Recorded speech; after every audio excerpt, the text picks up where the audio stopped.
What's going on, people? That phone that was here, I guess somebody came back and picked it up or cleaned it up or something like that.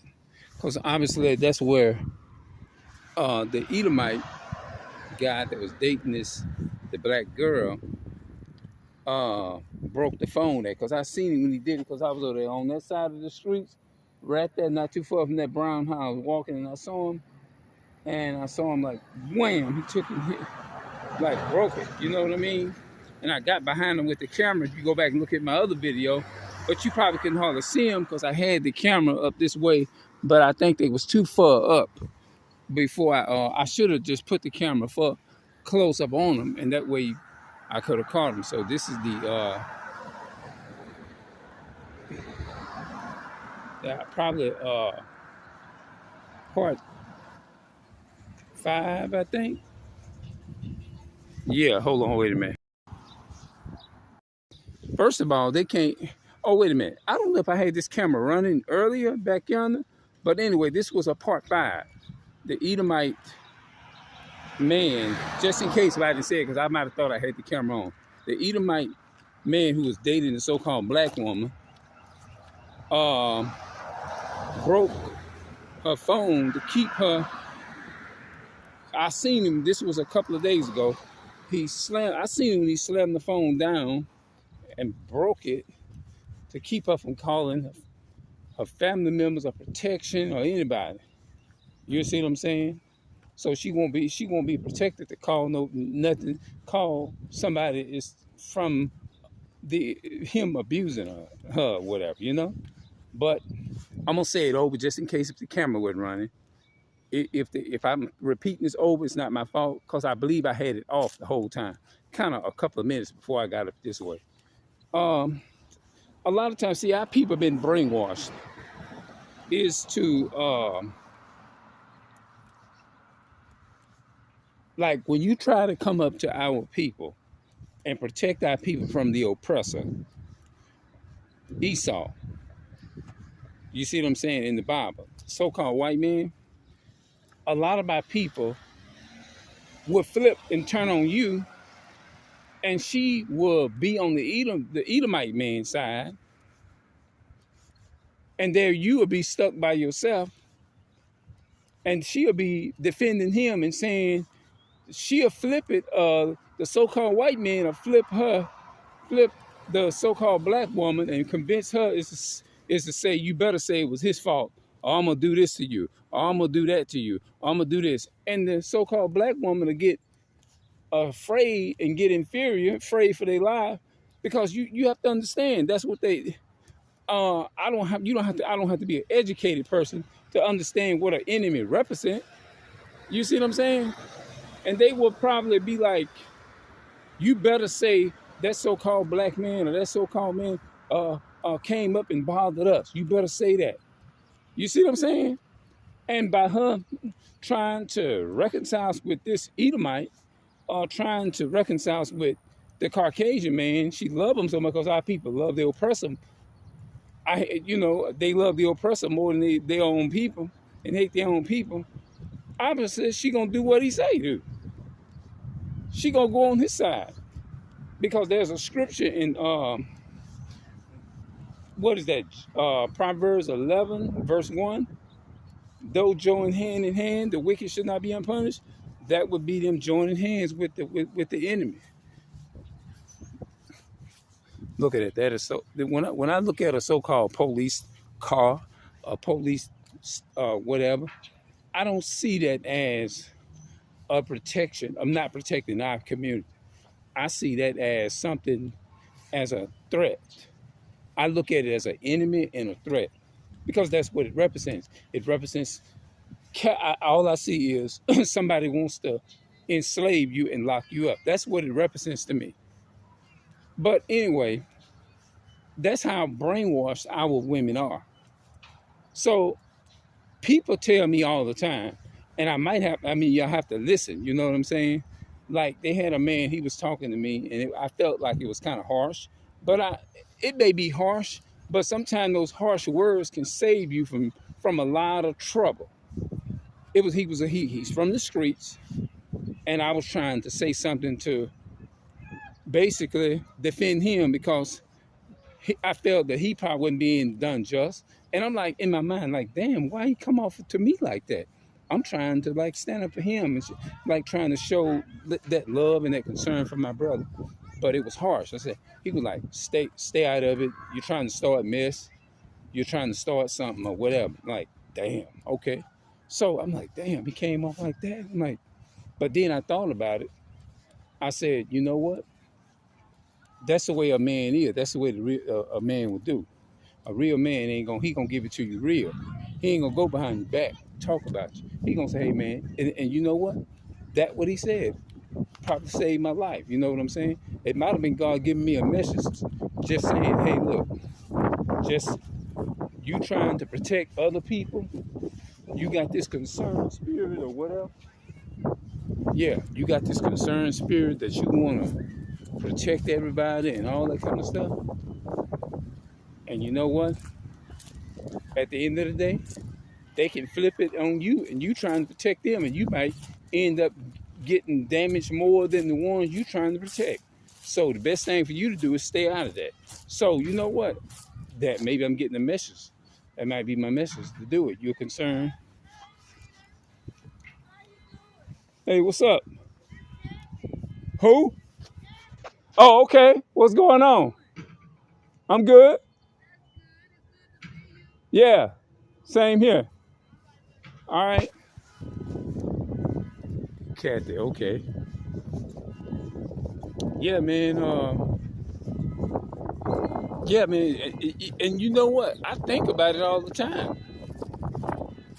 I be like, yeah, that makes sense, And because at the end of the day, like if you protecting a brother or sister or whatever, now you got to think about this.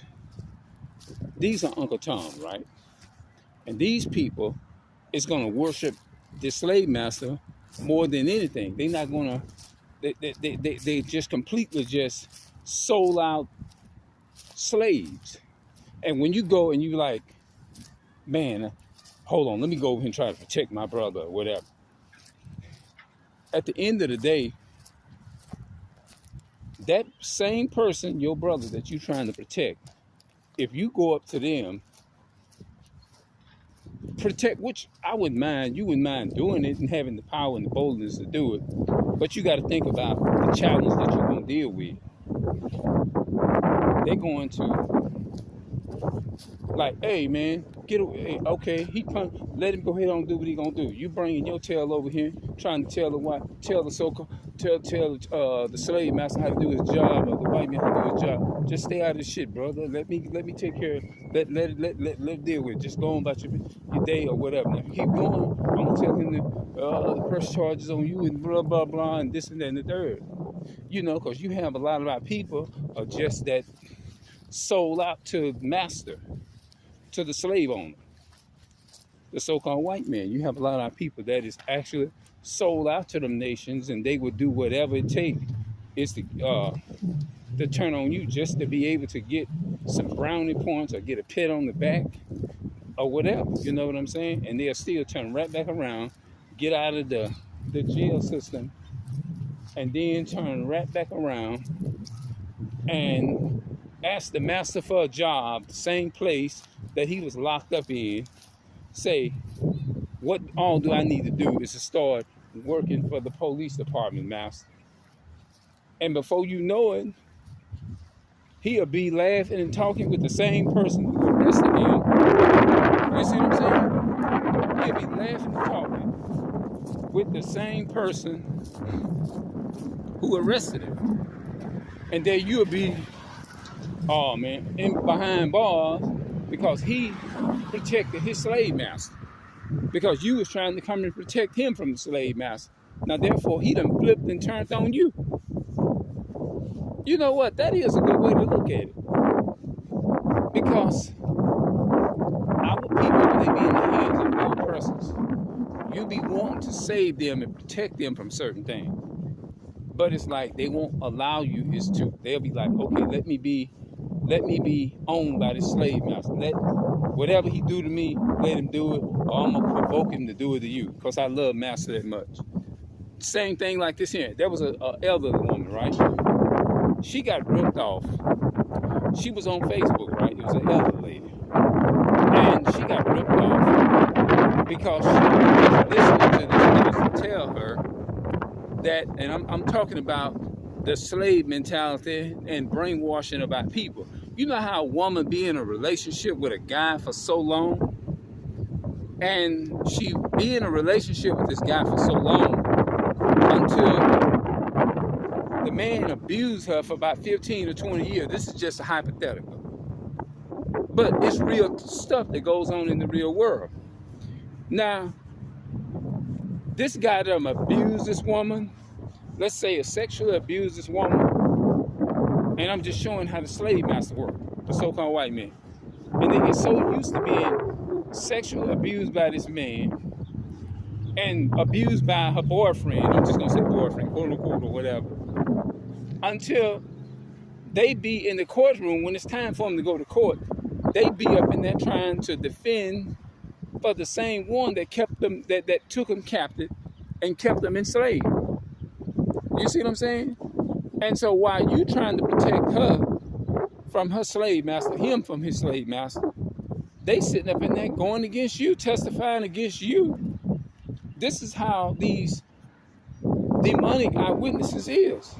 They will force the courts, the people, the so-called white men, they will force them is to go against you. And then you caught in the middle of something, trying to protect them. You see what I'm saying? And now, hold on. Now, then you caught in the middle of something, and you be like, man, I can't believe this person sold me out to the same enemy that oppressing them. So this woman, going back to this here, this woman got ripped off on Facebook, or this man told her is to give her this amount of money, and she was gonna get such and such. It was an elderly lady. I don't know who she is, but I heard about it. Gave this man probably a little over $70 or something like that, because he promised her she was gonna get all this quote unquote this and that and the third. She did it. Went to the store and bought the cards. Came all the way back. Man, and showed the cards off and gave him the numbers to the cards. He took the money and ain't never turned around and gave that in return that elderly woman her money. Now, the elderly woman was listening to these fake prophets online saying, how many more shots, y'all? You gonna get this and you gonna get that. And I'm already knowing this bullshit. When she showed it to me, I'm like, I didn't say nothing though. I said, okay. Listen to him for a while. The day she went and got the cards, now she been finessed out of like $70, I believe. Allow these people is to say, trust this man that's telling you he's gonna be a quote unquote what they call a blessing or whatever. You know what I'm saying? And come to find out, just probably a day ago, this man ended up robbing this elderly woman out of $70 on Facebook.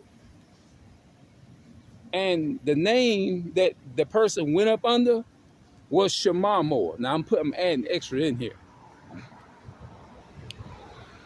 They went in the name of Shamar Moore. And people they was making fake accounts.